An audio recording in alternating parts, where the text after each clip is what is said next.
Hello students. सो हमारा जो पिछला टॉपिक था वो कूलम्ब्स लॉ था, है ना। तो उसी टॉपिक पे हमने आज पढ़ना है फोर्स बिटवीन मल्टीपल चार्जेस। मतलब हमारे पास एक प्लेन एक स्पेस में n नंबर ऑफ चार्जेस दिए हुए हैं, तो वो सभी चार्जेस एक दूसरे के ऊपर फोर्स क्रिएट करेंगे या नहीं करेंगे। देखो अब एक बार हम कूलम्ब्स लॉ फिर से जान लेते हैं। कूलम्ब्स लॉ क्या होता है? Yes, the force between two charges and the force of interaction. मैंने उस दिन क्या बताया था? The force of interaction between two charges is directly proportional to the product of the charges and inversely proportional to the square of the distance between them. अच्छा देखो, interaction का मतलब वहाँ पे क्या था कि जो कूलम्ब फोर्स होती है वो अट्रैक्ट भी कर सकती है और रिपेल भी कर सकती है। मीन्स अगर सिमिलर चार्जेस हुए तो रिपल्शन होगा और डिफरेंट चार्जेस हुए तो अट्रैक्शन होगा। यही है, क्लियर? अच्छा जी, उसके बाद अब हम पढ़ते हैं कि फोर्स बिटवीन मल्टीपल चार्जेस। मतलब हमारे पास एक स्पेस में, एक जगह पे, एक प्लेन में हमारे पास n नंबर ऑफ चार्जेस दिए हुए हैं। कितने चार्जेस दिए हुए हैं? n नंबर ऑफ चार्जेस दिए हुए हैं। उन n नंबर ऑफ चार्जेस पे कितनी फोर्स लगती है, यानी due to other charges. For example मैं आपको बताता हूँ, जैसे हम अपने हेडिंग बना लेते हैं फोर्स बिटवीन मल्टीपल चार्जेस।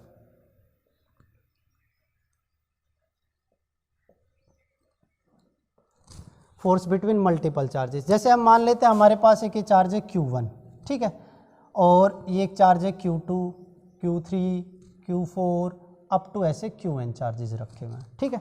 अच्छा, तो हमने बोला Q, अगर ये सभी चार्जेस सिमिलर है, सिमिलर भी हो सकते हैं और नॉन सिमिलर भी हो सकते हैं, डिसिमिलर चार्जेस भी हो सकते हैं। तो ये Q2 Q1 के ऊपर अगर हम मान लेते हैं सभी सिमिलर है, तो ये इस डायरेक्शन में फोर्स लगाएगा इसके ऊपर। Q3 Q1 के ऊपर इस डायरेक्शन में फोर्स लगाएगा। Q4 Q1 के ऊपर इस डायरेक्शन में फोर्स लगाएगा। Qn इस डायरेक्शन में लगाएगा नहीं लगाएगा।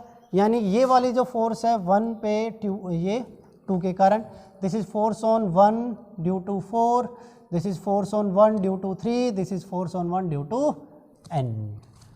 तो हमसे ये पूछा जाए what is the net force on charge 1, तो आप बोलोगे F12 plus F13 plus F14 up to plus F1n। अच्छा जी, अगर 2 पे पूछ ली जाए तो यही कहानी फिर से 2 के लिए हमें दोहरानी पड़ेगी, और अगर 3 के लिए पूछ ली जाए तो यही बिल्कुल सेम कंडीशन 3 पे भी अप्लाई होती है। मीन्स सेम कंडीशन हम n नंबर ऑफ चार्जेस पे लगा देंगे और हमें नेट फोर्स F1 पे निकाली, नेट फोर्स F2 पे निकाली, नेट फोर्स F3 पे निकाली, और हम क्या करेंगे फिर सभी फोर्सेस को ऐड करके हम उन सभी का वेक्टर सम कर देंगे और हमारे पास क्या आ जाएगी? सिस्टम के ऊपर लगने वाली फोर्स। क्या आ जाएगी हमारे पास? सिस्टम के ऊपर लगने वाली फोर्स। अभी मैं क्या करता हूँ, सिर्फ 1 के ऊपर समझा देता हूँ कि किस तरह फोर्सेस लगती हैं, और उसके बाद हम क्या करेंगे, एक दो न्यूमेरिकल पॉइंट ऑफ व्यू से डिफरेंट चार्जेस पे लगने वाली उस सिस्टम पे नेट फोर्स कितनी होगी वो हम कैलकुलेट कर लेंगे। तो यहाँ पे देखिए F12 को अगर कैलकुलेट करेंगे, हमारी जो पिछले लेक्चर वाली थ्योरी क्या कहती है? Yes, K Q1 Q2 over yes R21, क्या बताएगा? R21 square into R21 unit vector. हाँ जी बिल्कुल, अगला क्या आएगा? K Q1 Q3 over R31 square into R31 unit vector, plus में ऐसा चलता रहेगा, ये बिल्कुल चलता रहेगा। हम क्या करते हैं, K बाहर ले लेते हैं, अंदर क्या बचेगा? Q1 Q2 over R21 square, चलो क्यूब कर देते हैं यहाँ पे, इंटू R21 वेक्टर, क्योंकि इसका अगर हम यूनिट वेक्टर को अगर हम खोलेंगे तो आएगा वेक्टर है divided by modulus of vector, और ये इसके साथ में मिलके क्यूब हो जाएगा। Similarly K Q1 Q3 over R31 cube into R31 vector आएगा या नहीं आएगा? और ये कंडीशन ऐसी चलती रहेंगी। यस बिल्कुल चलती रहेंगी, ऐसे n तक जाएगी, n नंबर ऑफ चार्जेस तक जाएंगे। यहाँ पे चलो n नंबर ऑफ चार्जेस के लिए हम लिख देते हैं K Q1 Qn over yes Rn1 cube, चलो स्क्वायर कर देते हैं, इंटू Rn1 यूनिट वेक्टर, है ना। तो अब देखिए ध्यान से, इसको कैसे लिखा जा सकता है? K Q1 Q2 Q3 नहीं, R1 minus R2 cube into R1 minus R2 vector. भाई इस फोर्स के डायरेक्शन बोलिए, इसके ऊपर लगने वाली फोर्स की डायरेक्शन बोलिए। यस, बिल्कुल समझ गए होंगे। सिमिलरली इसके ऊपर लगने वाली फोर्स की डायरेक्शन बोलिए। यस, फ्रॉम यस 1 2 3 के Q1 Q3 over R1 minus R3 cube into R1 minus R3 vector, और ये ऐसे चलता रहेगा।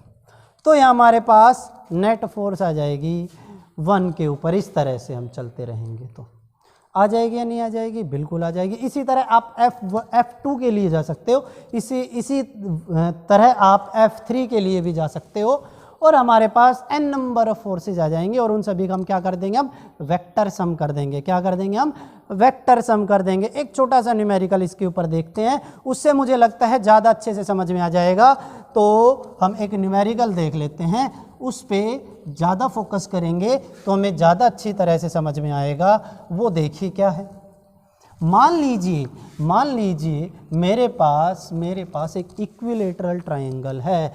ये इक्विलेटरल ट्रायंगल, ये हमारा इक्विलेटरल ट्रायंगल। अच्छा, यहाँ पे Q चार्ज, यहाँ पे Q चार्ज, यहाँ पे Q चार्ज, यानी इसके वर्टिसेस पे Q चार्जेस रखे हुए हैं।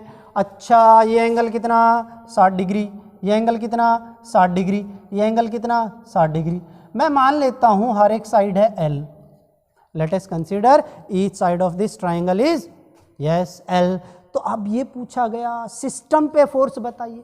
ये जो आपको एक सिस्टम 3 चार्जेस सिस्टम दिख रहा है, इसके ऊपर नेट फोर्स बताइए।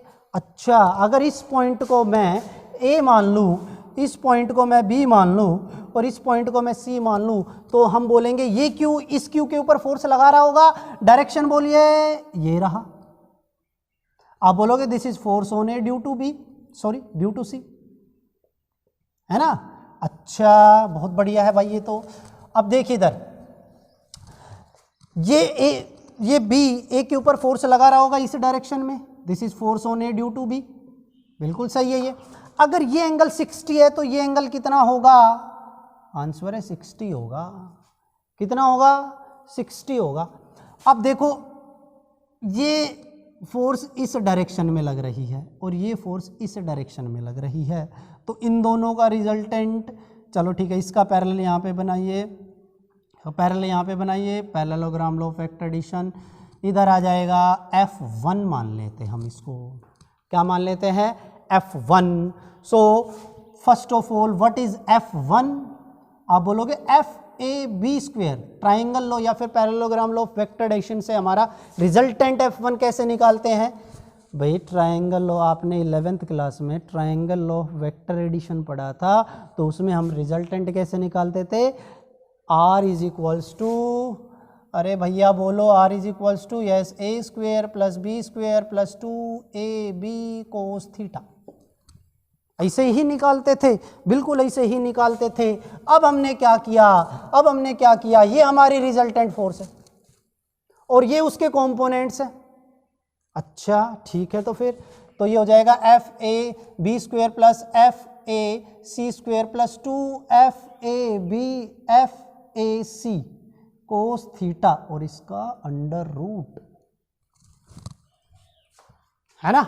अच्छा सर, FAB तो हमारे पास है ही नहीं, ना ही FAC है, तो हम FAB और FAC निकाल लेते हैं। पहले FAB निकालिए, FAB yes K Q1, what is Q1? Q. What is Q2? Q into Q, Q square over R square. What is the distance between the two charges? Is L square. अच्छा, तो इसका मतलब ये है sir FAC भी यही आएगा, जो FAB आया है वही FAC आएगा। तो देख लेते हैं हमारे पास FAC कितना है।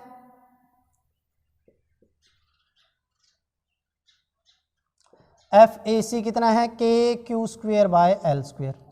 वैल्यू यहाँ पे रखेंगे हम, वैल्यू 1 पे रखिए, put value in 1, F1 is equal to under root of K Q square by L square whole square plus K Q square by L square whole square plus 2।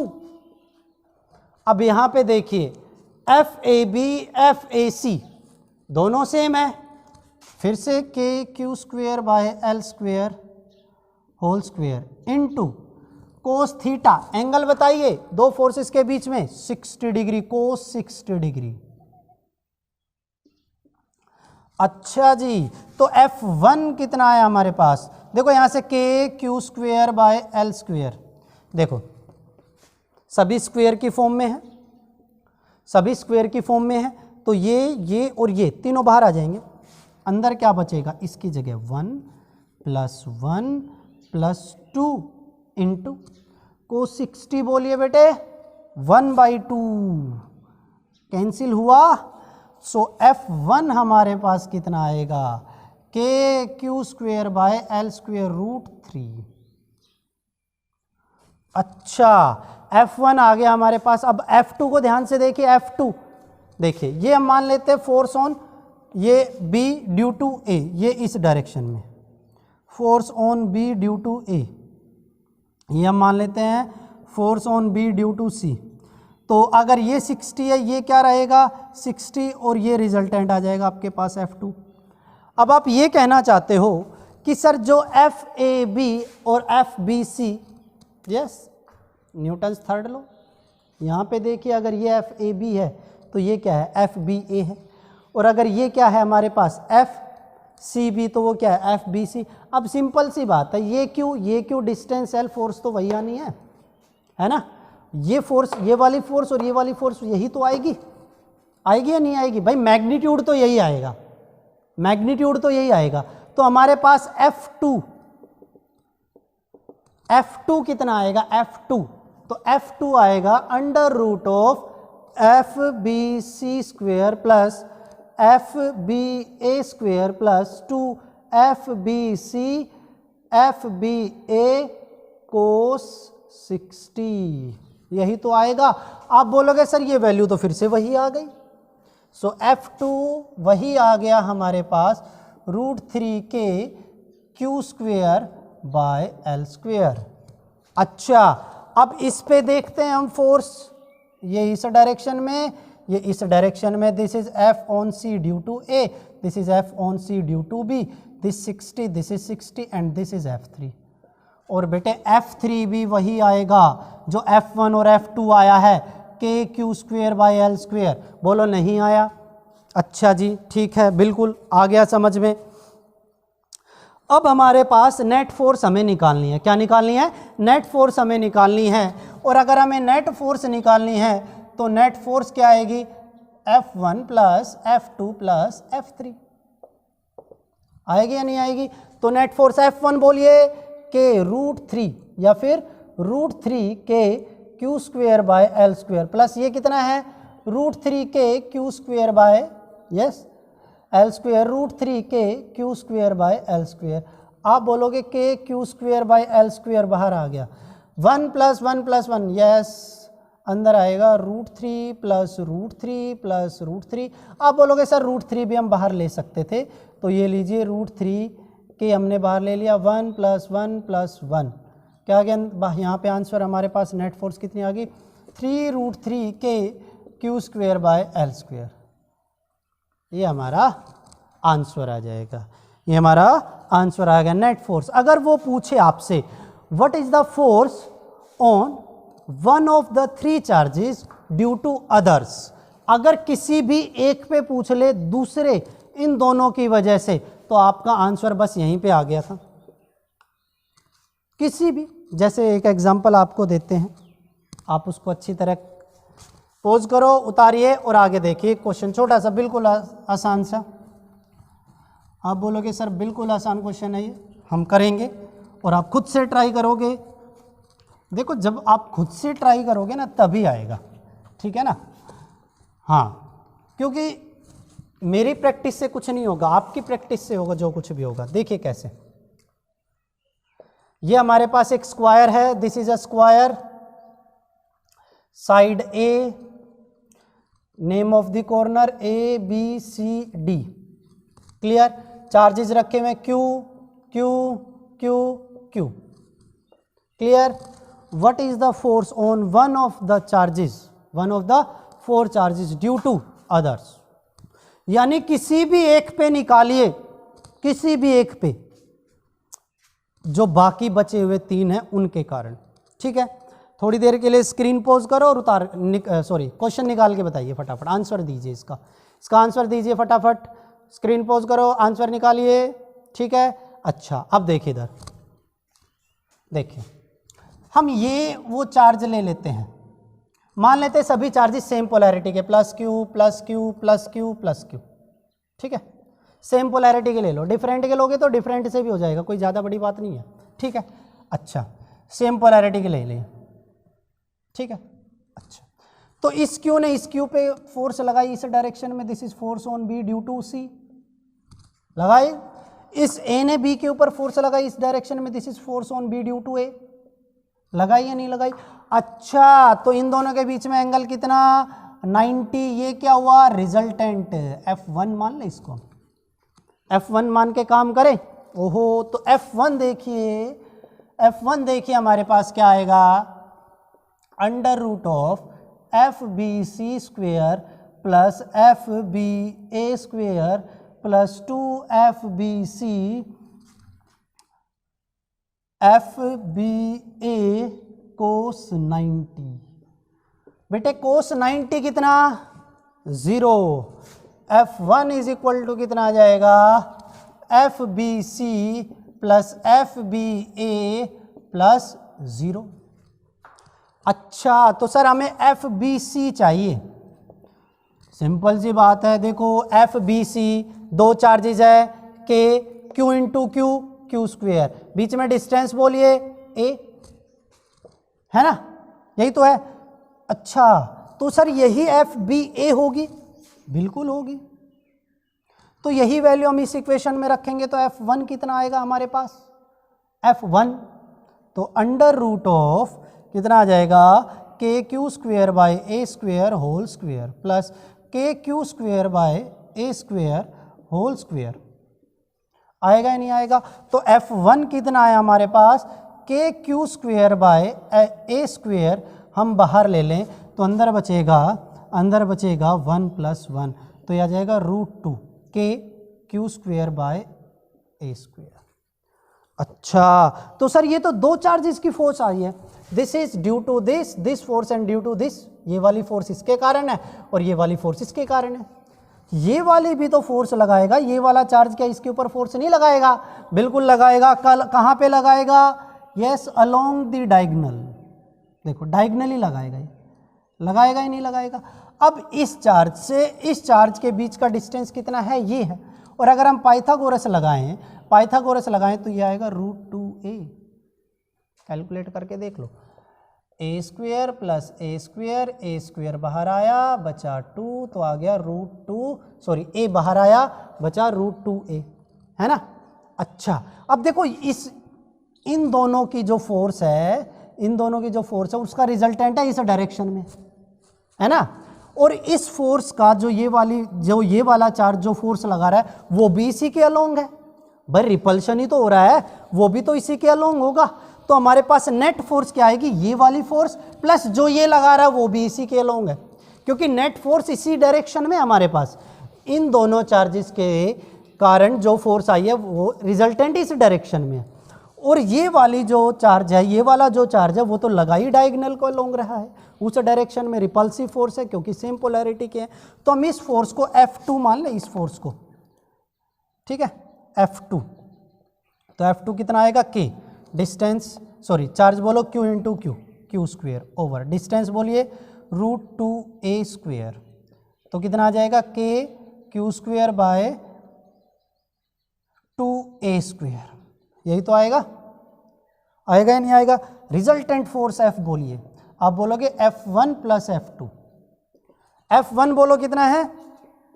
√2 के Q square by A square, F2 बोलो कितना है?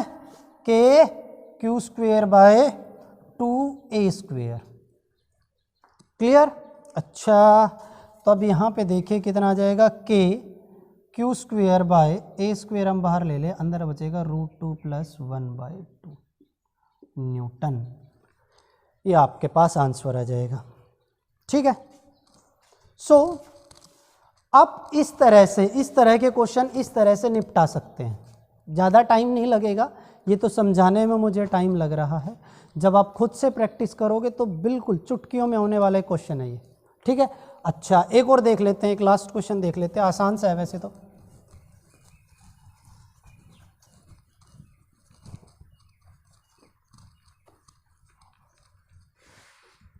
देखिए, मान लीजिए हमारे पास वही एक स्क्वायर है, कॉर्नर पे क्यू क्यू चार्जेस रखे हुए हैं, सेम पोलैरिटी के हैं, सेम पोलैरिटी के हैं, सेंटर, ठीक है ना, इस स्क्वायर पे बिल्कुल सेंटर पे चार्ज कितना होगा, ठीक है ना, तो सेंटर पे कितना चार्ज होगा। मान लेते हैं यहाँ पे एक सेंटर पे क्यू चार्ज रखा हुआ है, वो पूछ रहा है कि सेंटर पे मान लीजिए क्यू चार्ज रखा हुआ है, इस क्यू चार्ज पे कितनी फोर्स लगेगी इन सभी चार्जेस के वजह से। तो देखिए इधर सेंटर पे फोर्स आप निकाल भी सकते हो, इजीली निकाल सकते हो। देखिए इस ओरिजिन पे ये वाला चार्ज इस डायरेक्शन में फोर्स लगा रहा है, और सेम ये वाला चार्ज इस ओरिजिन पे इस डायरेक्शन में फोर्स लगा रहा है, ये वाला इसी ओरिजिन पे इस डायरेक्शन में फोर्स लगा रहा है, और ये वाला इस ओरिजिन पे इस डायरेक्शन में फोर्स लगा रहा है। डायगोनल की लेंथ बोलिए √2a, सेंटर पे लेंथ बोलिए कितनी आ जाएगी a/√2, ये वाली लेंथ कितनी आ जाएगी a/√2, ये वाली लेंथ कितनी आ जाएगी a/√2, ये वाली लेंथ कितनी आ जाएगी a/√2। भाई ये चार्ज इस चार्ज के ऊपर फोर्स लगा रहा है, डिस्टेंस है a/√2 इस डायरेक्शन में, और ये वाला चार्ज इसके ऊपर फोर्स लगा रहा है उस डायरेक्शन में, डिस्टेंस है a/√2। तो इसकी फोर्स और इसकी फोर्स एक दूसरे को कैंसिल करेगी, F1 equal and opposite to F2, इसकी फोर्स इसको कैंसिल करेगी, F3 is equal and opposite to F4। होगा या नहीं होगा, सब कैंसिल कर देंगे, नेट फोर्स कितनी आ जाएगी, नेट फोर्स कितनी आ जाएगी 0 आ जाएगी। कुछ भी ले लो आप, ठीक है ना, जो आपका मन करे। जैसे अगर आप इसको इस तरह से रैंडमली सोल्व करना चाहो आप रैंडमली कर सकते हो, इस तरह से अलग अलग फोर्सेस के लिए, तब भी आंसर 0 ही आएगा, ठीक है। अच्छा, अब देखिए एक छोटा सा कॉन्सेप्ट है। मान लीजिए मेरे पास दो चार्जेस है, ये Q और ये Q, ठीक है। ये दोनों एक दूसरे के ऊपर फोर्स लगा रहा है, ये चार्ज इस चार्ज के ऊपर कुछ फोर्स लगा रहा है उस डायरेक्शन में, मान लेते सेम पोलैरिटी के, या फिर डिफरेंट के मान लोगे तो अट्रैक्शन की फोर्स लगेगी। और ये वाला चार्ज इस वाले चार्ज के ऊपर फोर्स लगा रहा है उस डायरेक्शन में। हमने क्या किया, एक तीसरा चार्ज लेकर के आए, और इन दोनों के बीच में जो लाइन जॉइनिंग द फोर्स है, इन दोनों को जो लाइन जॉइन कर रही है उसके बीच में, या फिर कहीं पे भी, नोट बीच में, कहीं पे भी हमने एक तीसरा चार्ज रख दिया। तो इन दोनों के बीच में जो फोर्स लग रही थी उस पर क्या इफेक्ट आएगा, उस पर क्या इफेक्ट आएगा,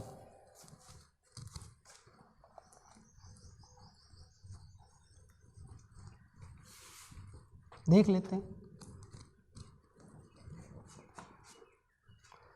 भाई ये एक चार्ज है Q और ये दूसरा चार्ज है Q, दोनों के बीच में डिस्टेंस है R। मान लेते हैं ये चार्ज इसके ऊपर इस डायरेक्शन में फोर्स लगा रहा है, this is B, this is A, this is force on B due to A इस डायरेक्शन में, और this is force on A due to B इस डायरेक्शन में, ठीक है।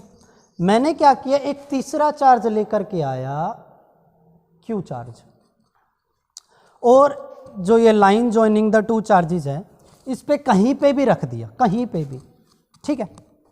तो ये बोल रहा है इस थर्ड चार्ज के आने से जो इन दोनों के बीच में जो पहले फोर्स लग रही थी उस पे क्या इफेक्ट पड़ा, तो इसका आंसर आएगा नो इफेक्ट।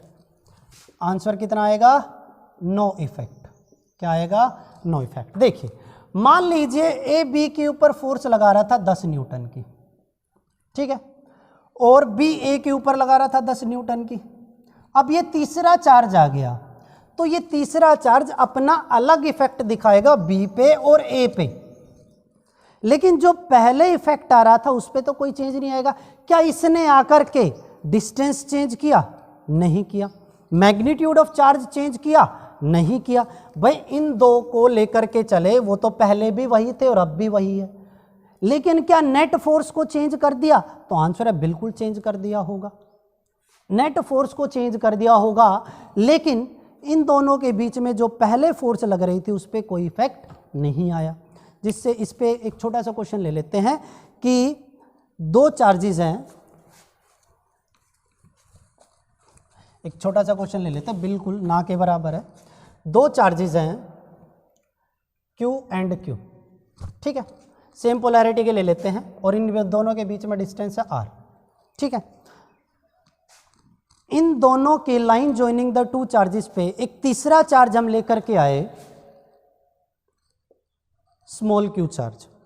इसको इन दोनों चार्जेस के लाइन ज्वाइनिंग पे कहाँ पे रखें कि हमारी कंडीशन इक्विलिब्रियम में रहे, हमारी कंडीशन इक्विलिब्रियम में रहे। इक्विलिब्रियम में रहने का मतलब क्या? फोर्स चेंज ना हो, फोर्स चेंज ना हो।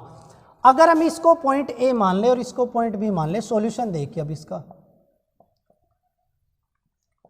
सॉल्यूशन देखिए अब इसका कि भाई हम मान लेते हैं पहले इस चार्ज को हम नहीं लेके आए थे, ये चार्ज हमारे पास था ही नहीं। हमने बोला फोर्स कितनी लग रही थी इन दोनों के बीच में, the magnitude of force between A and B कितना है? K Q square by R square, यही तो थी, यही तो फोर्स थी। हम एक तीसरा चार्ज लेकर के आते हैं और वो यहाँ से x डिस्टेंस पे रख दिया जाता है। ये चार्ज हमने यहाँ से x डिस्टेंस पे रख दिया, तो ये वाला डिस्टेंस कितना रह गया? r माइनस एक्स, मान लेते हैं पॉइंट C पे रख दिया, ठीक है। It is not actually centre, वो तो बाद में पता चलेगा कि सेंटर पे है या फिर कहाँ पे है, ठीक है। हमने क्या किया, इसको इन दोनों के जहाँ पे भी लाइन ज्वाइन कर रही है वहाँ पे कहीं पे भी इस चार्ज को ला करके रख दिया, ठीक है। अच्छा, अब उसने क्या बोला? कंडीशन इक्विलिब्रियम में रहे। इसको कहाँ पे रखा जाए कि कंडीशन क्या रहे? इक्विलिब्रियम में रहे। बेटे अगर कंडीशन इक्विलिब्रियम में रहनी है तो मतलब इसके ऊपर और इसके ऊपर जो फोर्स है वो सेम रहनी चाहिए, और इसके कारण इसके ऊपर जो फोर्स है वो भी सेम रहनी चाहिए, और इन दोनों की फोर्स भी आपस में क्या रहनी चाहिए? सेम रहनी चाहिए, तभी तो कंडीशन इक्विलिब्रियम में बोली जाएगी। तो हमने बोला force on A due to C कितनी आएगी? आप बोलोगे K Q into Q over X square, है ना। और force on B due to C कितना आना चाहिए? के कितना आना चाहिए? Q into Q over R minus X square, यही तो होना चाहिए। कंडीशन इक्विलिब्रियम होने के लिए इन दोनों फोर्स को बराबर होना पड़ेगा, है ना, तभी तो कंडीशन क्या बोली जाएगी? इक्विलिब्रियम में बोली जाएगी। सो एफ, बोलिए एफ ए सी और एफ ए बी दोनों इक्वल है, ये 2 मान लो, ये 3 मान लो, ये 1 मान लो। सो इन दोनों को आप कंपेयर करोगे तो आपके पास क्या आएगा? K Q into Q over X square is equals to K Q into Q over R minus X whole square.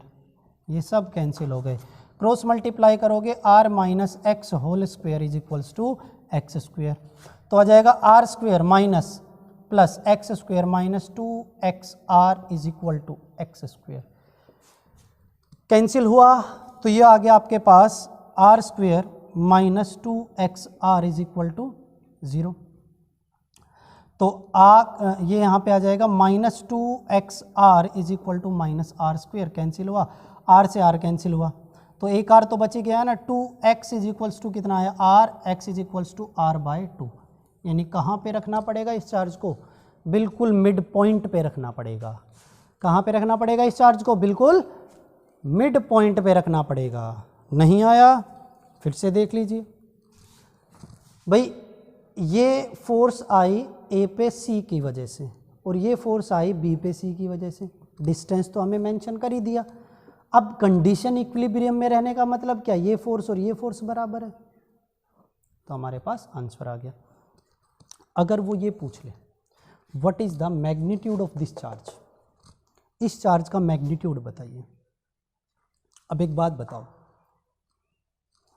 इस चार्ज का मैग्नीट्यूड साफ करें, उतार लो, एक बार स्क्रीन पॉज करके उतार लो। हमारे पास x की वैल्यू कितनी आई, r/2। बेटे अगर कंडीशन इक्विलिब्रियम में तो ये फोर्स और ये फोर्स भी तो बराबर ही होनी चाहिए। तो कंडीशन इक्विलिब्रियम में है तो FAC is equal to F।